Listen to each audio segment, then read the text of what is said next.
Alright, welcome back guys to some more Steins Gate. As I said, I'm not really sure how much of this game I'm going to do, I keep saying this.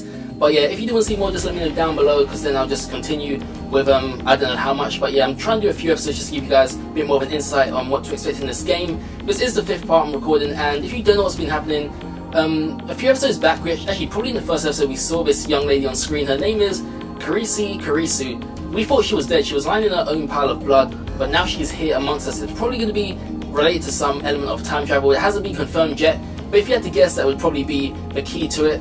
We're going to continue on from here, and she's in the middle of a press conference. She's an 18-year-old girl who is pretty much a genius, and we're pretty much in the discussion of time travel. So yeah, now let's continue. Wow, that's pretty amazing. 何が問題となるのかね。タイムパラドックスはタイムパラドックスでも親殺しのパラドックスの方です。Oh, that thing where you kill your own ancestors before you were born? そのパラドックスの解が導き出されない限り、タイムトラベルは実現できない。絶対に。殺さなければいいんじゃないの？そんな単純な問題じゃありません。SF 映画と同じように考えるのはとても危険です。あなたが消えるだけじゃ済まされない。Really? It doesn't seem that dangerous. 矛盾が生じることは因果律の崩壊、相対性理論の崩壊、さらにはこの世のすべての物理法則の崩壊を意味する。パラドックスは理論上の思考実験に過ぎない。現実に起きることはないし、起きてはいけないことなんです。だから、たとえ 0.00001% でも起きる可能性のあるどんな行動も絶対に実行には移せない。そう考える方が自然じゃないですか？多世界解釈や自己無矛盾の原理っていう抜け道もありますが、個人的にはファンタジーすぎると思うので認めたくないですね。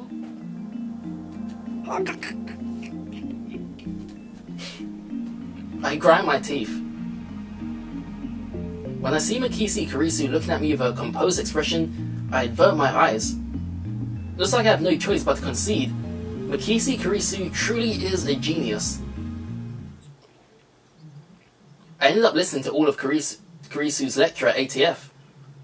After the 2 time travel theories she introduced at the beginning, she explained the rest with equal eloquence. She seemed a little nervous at first, but that quickly changed as she spoke. By the end, it was an impressive lecture, so impressive that you wouldn't think an 18-year-old's first time. She did well to respond to my malicious questions with sarcasm. She's got guts. Wait, why am I praising her? Leaving that aside, I saw Makisi Kurisu dead, and yet she is alive. My memories don't mesh with reality. And not just about Kurisu, my conversations with Daru and Miyori didn't make sense either. Everything would be solved if I just told myself that what I saw was a dream, an illusion, it never happened. But never say never. This leaves me with no choice. After parting ways with Daru at ATF, I head to Yanabayashi Shrine. I need to get exercised. I seriously doubt that the Makisi Kurisu at ATF was a ghost. Regardless, it's natural to seek an exorcism after such an experience. I'm Japanese, it's in our blood. Yanabayashi Shrine is located on the other side of Kanda River. To find it, enter the first road after crossing Manasabashi Bridge. It's a very small shrine that doesn't fit with the surrounding multi-tenant buildings. Kanda Myojin is the more famous shrine in Akiba, but I deliberately chose this one. The shrine is so small you could easily miss it if you weren't looking. Regardless, I can hear the chirping of Cicadas from the few trees growing here.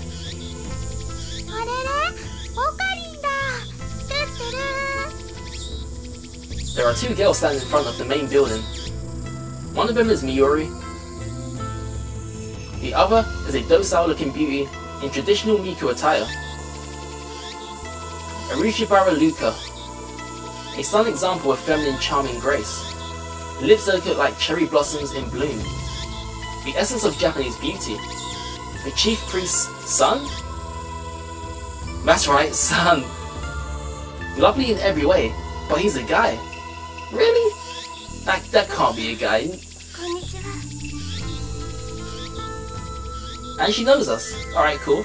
He bows his head. The voice of a girl. the mannerisms of a girl. More feminine than any girl I know. But he's a guy. Taller than Miuri, yet oh so slender. But he's a guy. Looks stunning in Miku robes. But he's a guy. Holding a bamboo broom, apparently in the middle of cleaning. But he's a guy. It's almost evening, yet still hot as hell outside. But he's a guy. Damn, Sididas won't shut it. I don't even know how you pronounce that, so apologies for that. Sididas? I don't know, Sididas? Yeah, we'll go with that for now. But he's a guy, of course. ルカ子よ、お前、俺が与えた刀はどうした？ He's a friend of mine. I call him Luca. We met when I rescued him from some aggressive photographers in Akaba's pedestrian heaven. It also so happens that Luca and Miuri are classmates. I learned that fact after I had gotten to know him. Luca is taken aback by my sharp question. He starts Tristan with a flushed face and tears in his eyes. 妖刀サミダレのことですよね。そうだ。あれがお前の力を制御するために買ってやったのだぞ。ああ、秋葉の武器屋本舗で買ったやつでしょ。980円だっけ。マユリ、以上言うと奴らに消されるぞ。この件については口を出すな。消されちゃうの？おかり、心配してくれてありがとう。でも、奴らって誰かな？ I ignore Miuri's question. それでいい。妖刀サミダレはちゃんと使っているのか？はい。1日1回は素振りを。あれを持ち、精神残張りを極めさえすれば、お前は己の内にある邪悪な炎に焼かれずに済む。Demon Sword Samide may be an imitation sword, but that is only the form it takes to hide from the world. When one worthy to wield it appears, it unleashes its true power. And it was on sale for only 980 yen, tax included. あんな素敵なものをプレゼントしてもらえて、岡部さんには感謝しています。俺は岡部ではない。おかりんだよ。ごめんなさい、京馬さん。別れがある。では、合言葉。エル・プサイ・コンガリウ？違う、コンガリウではなく、コングルーだ。はい。エル・プサイ・コングルー。これでいいですか？ Luca smiles happily as I nod. ありがとうございます。 Such a lovely smile. But he's a guy. 美しい師弟関係。 Such a beautiful master-disciple relationship. マユシーは不女子じゃない。 Miyushi's not a... ちょっとドキドキしてきちゃうよ。まゆりちゃん、変な想像しないで。 Jeez. But we do have a master-disciple relationship. I, Panin Kiyuma, have gone to great lengths to brainwash, teach Luca about the evil conspiracies that rule the world and how to resist them. That stuff about Demon Sword Samide is part of that training. Looks aside, Luca is a very obedient and hardworking, plus he's always eager to learn new things. A master couldn't ask for a better disciple. Though, he does have the weakness of not catching on too quickly and being too shy. それで、なぜマユリはここにいる？ルカ君に会いに来たんだよ。来月の組までライネットのキラリちゃんコスをしてほしいってずっと頼んでるのに、ちっとも OK してくれないんだよ。だってコスプレするなんて僕恥ずかしいよ。でもルカ君は絶対似合うと思うんだ。こんな可愛い子が女の子のはずがないって大人気になるよ。ねえ、しようよコスプレデビュー。 Miuri's hobby is making costumes. She's made at least 30 so far, but it's rare for her to wear one herself. Instead, she needs to get her kicks from seeing other people wear them. And it looks like she's chosen Luca as her next target. Naturally, the costume Miuri is currently raving about is for a female character. Normally, I would understand why a man wouldn't want to dress like a girl, but come on, Luca has no problem wearing Miko robes. Why should cosplay be any different? But whatever, I have business to take care of. そんなくだらないことは後でやるんだな。マユシにとっては大事なことだもん。俺にとってはくだらないことなのだ。それよりルカ子よ、俺がこの神社を訪ねたのは他でもない。お祓いを頼みたいのだが、やってもらえないだろうか。お祓いですか？だったらお父さんに。あ、いや、そこまで大げさにしなくていい。気休めでいいのだ。That's why I came here instead of Candace Shrine. というわけで、例のあれを持ってこい。Alright, so we're here for the exorcism. 例のあれと言いますと、サミダレですか？違う。お祓いに用途は必要ないだろう。お祓いと言ったらあれに決まっている。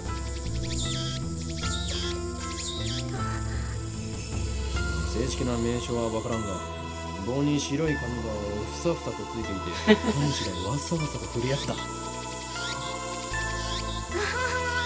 今のオカリンの説明、ゆとりっぽいね。Quite shocked to hear that from Miuri. あ、おこぬさですね。でもお父さん貸してくれるかな。ちょっと聞いてきます。Luca makes a quick bow, but he runs off towards his house, which is on the shrine grounds. Meanwhile, Miuri takes her pocket watch out of her bag to check the time. It's a very old watch, not the sort you'd expect from a high school girl to carry. Its name is Pockety.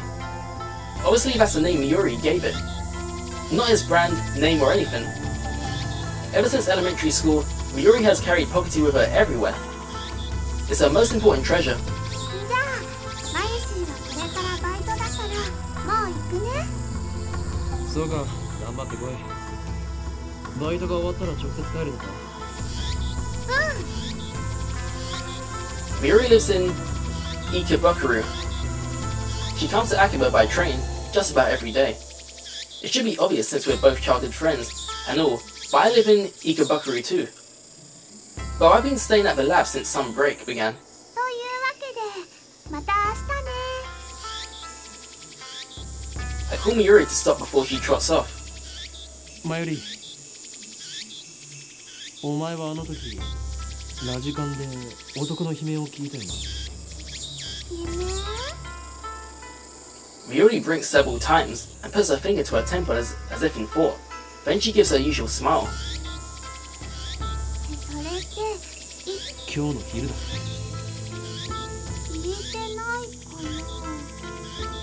そうか。わかった。だったらいい。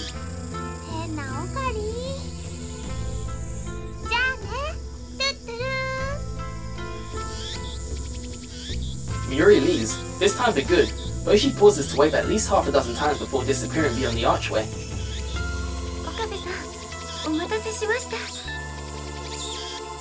Luca returns shortly after Miuri leaves. In his hands is the white zigzaggy thing I asked for.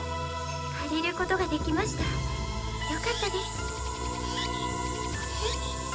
まゆりちゃんは帰ったんですか？マユリはどうでもいいから、今すぐお祓いを始めるのだ、ルカ君は。はい、僕でいいんでしょうか。そもそも何に対するお祓いを。 Luca is flustered. Is he really up for this? I'm beginning to doubt. I should have known better. The instant doubt touches my heart, a terrible chill shoots up my spine.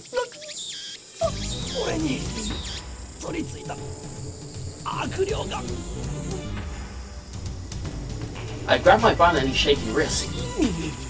静まれ、悪霊よ。急げ、ルカ子。このままでは俺はそんな。岡部さん、しっかりしてください。俺は岡部さんではない。すいません、京馬さん。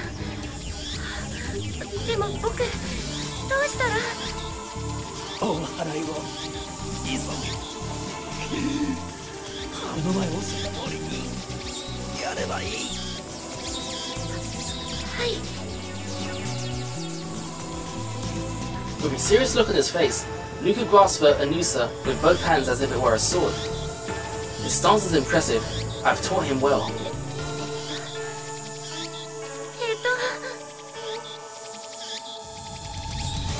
It looks like he wants to say something, but he is hesitating. Panicking because he feels awkward. Amateur.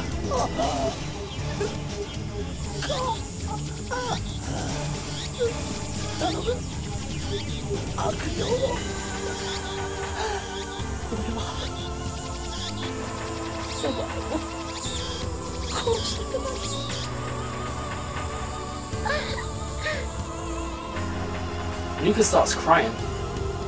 Looks like he was really worried. Reason tells me he's a guy, but his lovely appearance makes me feel guilty, like I made a frail girl cry. But despite the tears welling up in his eyes, it looks like Luca's managed to work up his resolve.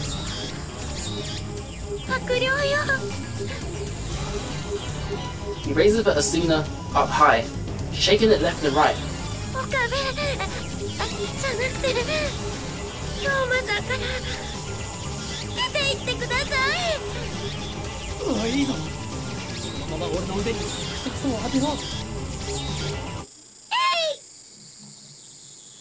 The tip of the Anusa touches my upper arm.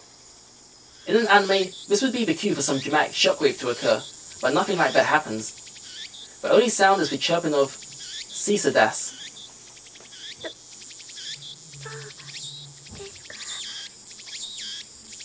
I take a deep breath. The trembling in my arms has stopped.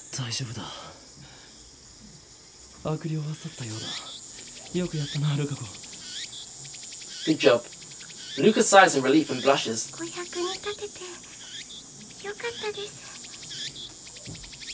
His shy smile really does make him look like a girl. After I get back to the lab, I take the broken TV down to the Brawn Tube workshop for repairs. Daru and Miyuri have already gone home, so I have to carry the TV down the narrow staircase by myself. It's brutal, back-breaking work, but I manage. I push the workshop door open with my hips and head inside.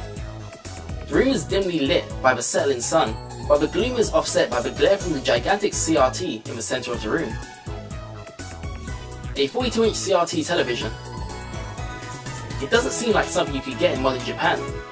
With LCD TVs becoming the new standard, I seriously doubt anyone would want a bulky old CRT.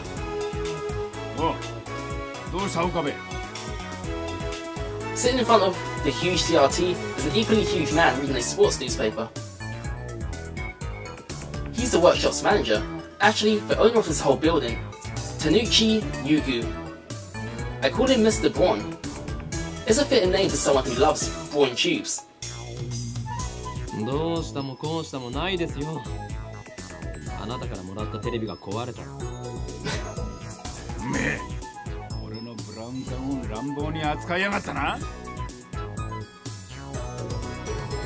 I barely managed to set the heavy TV on the counter. A muscle-bound bald guy talking about love? It sends shivers down my spine.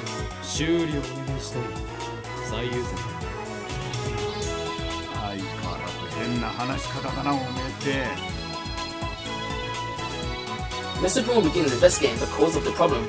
With nothing better to do, I look around the store. I don't know if it's just the dust hanging in the air, but something feels stagnant about this place. There are CRT screens everywhere. The haphazard layout makes them seem like junk, but they real functional according to Mr. Brawn. He's got a full range of both old and new. Some of them are probably older than me. There are even some flat screen and HD CRTs that came out just before LCDs took the market.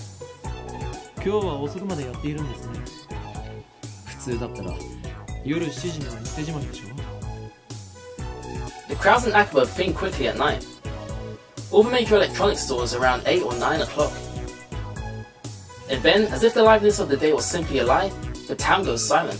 今日はこれから客が来るんだな。客？例の小動物ですか？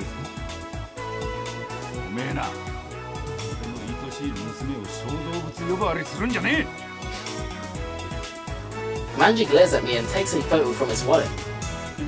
There's a picture of a young girl, shyly making a peace sign at the camera. One might assume this muscle-bound man to be some kind of pervert, but the girl is actually his daughter. She's about 12 years old now, I think. His love for her is second only to his love for CRTs, or was it the other way around? I see her in the store every now and again. What was her name again? If you touch Nei, you're dead. That's it, Nei, a rare name that means to braid. She pops up at the store now and again, so we've interacted with her before. And by we, I mean Miyuri, since she's the only one Nei gets along with. Nei always hides when she sees me or Leroux. I must admit, I'm impressed she can sense my aura of madness at such an early age. Mr. Ball makes a grand noise, kissing gesture at his daughter's photo. Once again, shivers down my spine.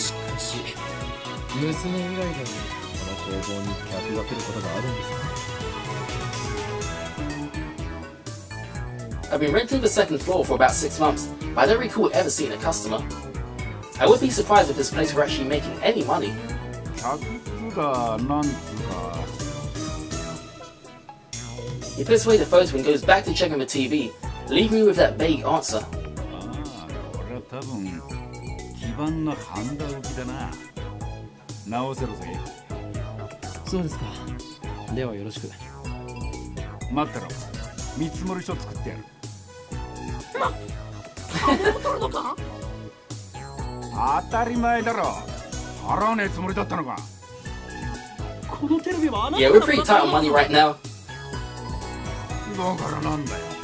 アフターサービスまでタダでやってやるとは言ってねえぜ。おのれ。自分の間近のオンボロを押し付けておいて、そういう言い草とは。うるせえな。だったら一つやってもいいんだぞ。家電リサイクル法で回収費ももらうけどな。横暴だぞ。人類史の未来を変えるやもしれぬ男からたかろうとは。それ誰のことだ？俺のことに決まっているでしょ。歯磨いて寝ろよガキ。そもそも2階をただ同然で貸してやってるこの俺にそういうこと言うとはいい度胸だな。修理代ははずなのか、ミスター。In the end, I'm no match for him. Just then I hear the door open. I look up to see that a girl has entered the store. She's wearing a vintage jacket and tight shorts that highlight her long limbs and athletic figure. I find myself particularly impressed by her well-defined thighs.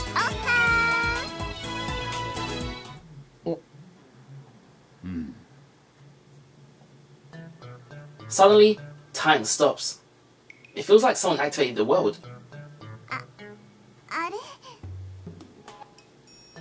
The girl was still standing there, with her arm in her hair, in the air. Her smile gradually fades into confusion. What kind of reaction was she hoping for? Seriously? Anyway, is she the person Mr. Braun was expecting? Maybe she's someone he knows personally. Another daughter? Or dare I say, his girlfriend? She finally drops her pose and clears her throat.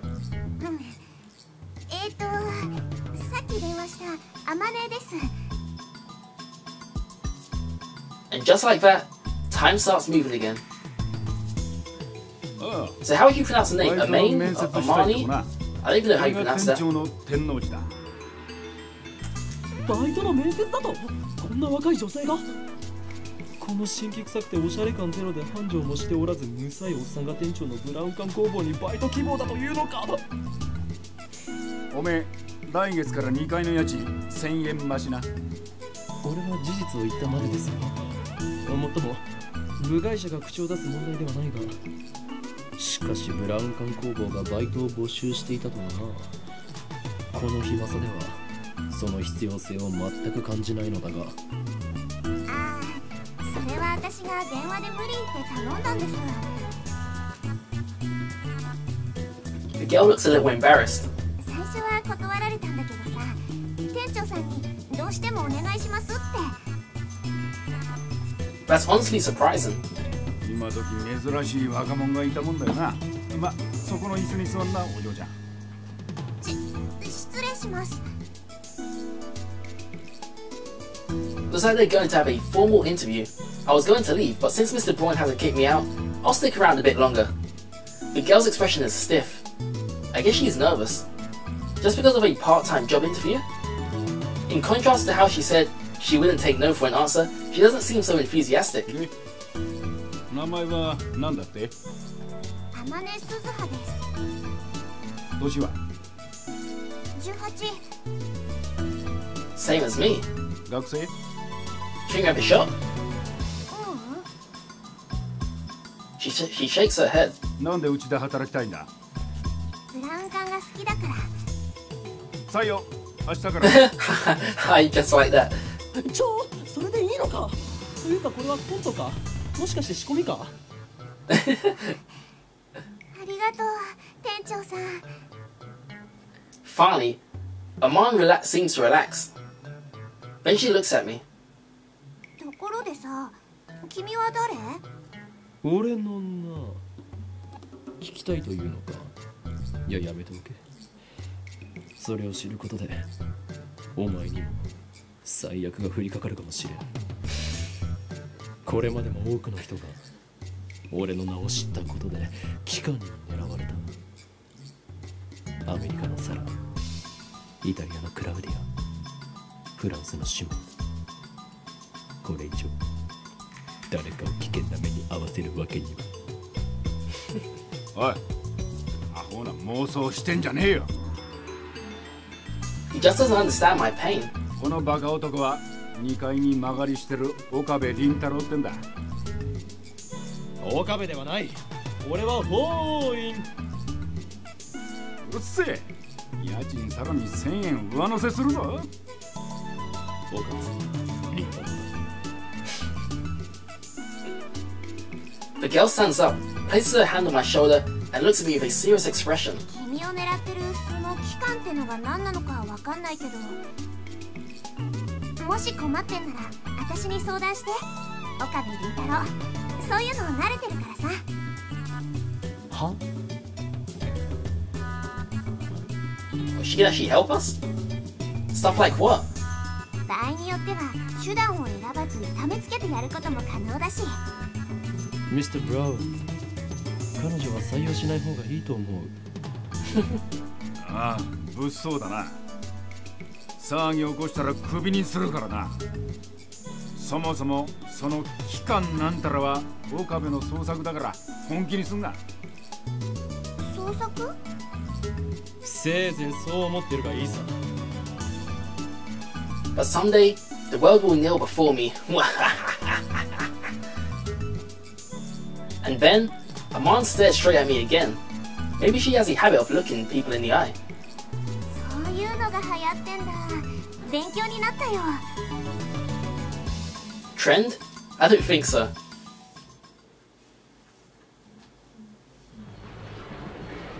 That's it. Alright, so guys, that probably seems like a great place to wrap things up. We're on to a new area here, some sort of shopping district. And if you do want to see more, because I'm not really sure how much more of this game I'm going to do, I thought I'd do a few episodes just to give you guys a better insight of what to expect. I thought like an hour long wouldn't really be enough to get to grips with the story. But yeah, it's been an interesting start so far. It's not really been heavily story driven. We've seen a lot of kind of like side stuff, so you would call it filler. But I mean, I don't really know what to expect from Steins Gate, but so far I'm really enjoying it. And if you guys are too, let me know down below. Please be sure to give a thumbs up, it really does help. Hopefully you're enjoying, and hopefully I can see you all next time. See ya!